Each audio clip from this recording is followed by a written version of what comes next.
여러분, 서울 아파트 한 채 사려면 얼마가 필요할까요? 직장인 월급을 한 푼도 안 쓰고 모아도 30년이 걸립니다.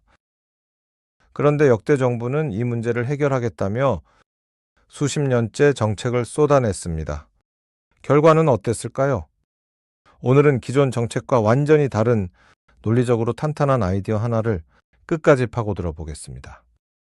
한국 부동산 정책에는 무서울 정도로 반복되는 패턴이 있습니다. 집값이 오르면 규제를 강화합니다.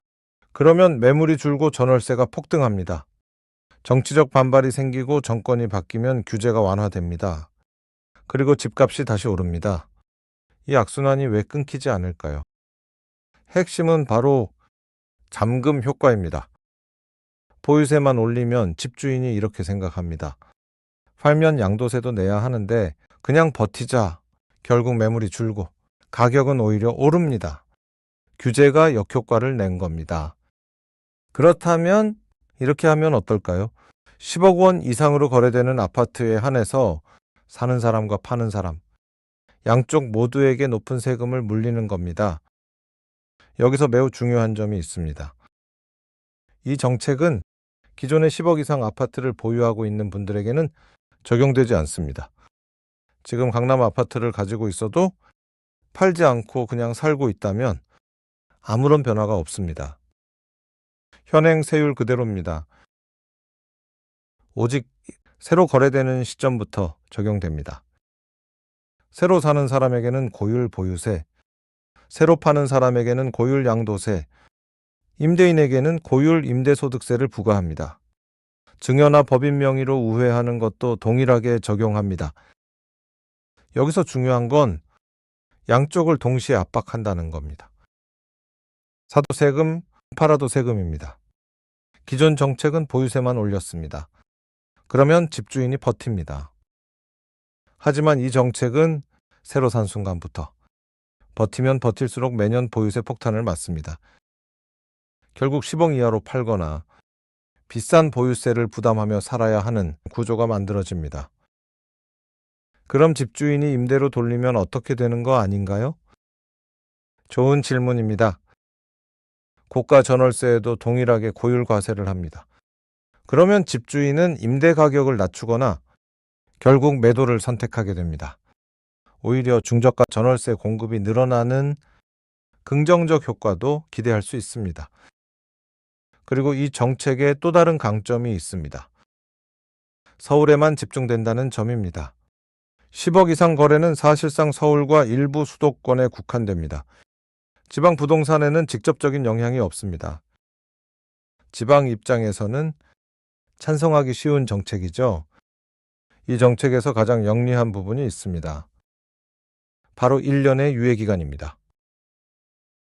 발표 즉시 시행하는 게 아니라 1년 후 시행을 예고하는 겁니다. 1년 안에 팔면 현행 세율 적용이라는 신호만으로도 시장이 먼저 움직입니다. 다주택자들이 스스로 매물을 내놓기 시작합니다. 정책 시행 전에 이미 가격 조정이 일어나는 겁니다. 유예기간은 4가지 효과를 만들어냅니다. 자발적 매물 유도, 위헌 논란 완화, 금융 충격 분산, 그리고 공급 확대를 위한 시간 확보입니다.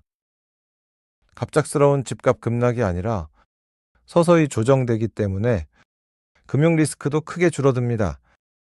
물론 이 정책이 완벽한 해법은 아닙니다. 2가지 근본적인 과제가 남습니다. 첫째, 집값 하락은 경제 충격으로 이어질 수 있습니다. 한국 가계자산의 약 70에서 80%가 부동산입니다.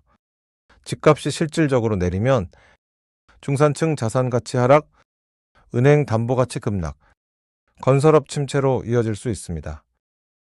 집값을 잡으면 경제가 흔들리는 부동산 인질 구조. 이게 한국의 가장 깊은 딜레마입니다. 둘째, 정치적 지속 가능성입니다. 정권이 바뀌면 정책도 바뀝니다. 어떤 정책도 10년 이상 일관되게 유지되지 않으면 효과가 없습니다. 결국 초당적 사회 합의가 필요합니다. 정리해 보겠습니다. 10억 이상 아파트 거래에 매수자와 매도자 모두에게 높은 세금을 부과하고 임대와 증여, 법인 우회까지 동일하게 적용합니다. 1년의 유예 기간을 두어 시장이 스스로 움직이게 합니다. 그리고 공급도 함께 늘립니다. 세금 설계 하나로 서울 집값을 완전히 해결할 수는 없습니다. 하지만 매도자와 매수자를 동시에 압박하는 이 설계는 공급 확대와 장기적 일관성이 함께할 때 실질적인 효과를 낼 수 있는 방향입니다. 여러분은 어떻게 생각하시나요? 댓글로 의견 남겨주세요. 좋아요와 구독은 이런 콘텐츠를 계속 만드는 데 큰 힘이 됩니다. 다음 영상에서 뵙겠습니다.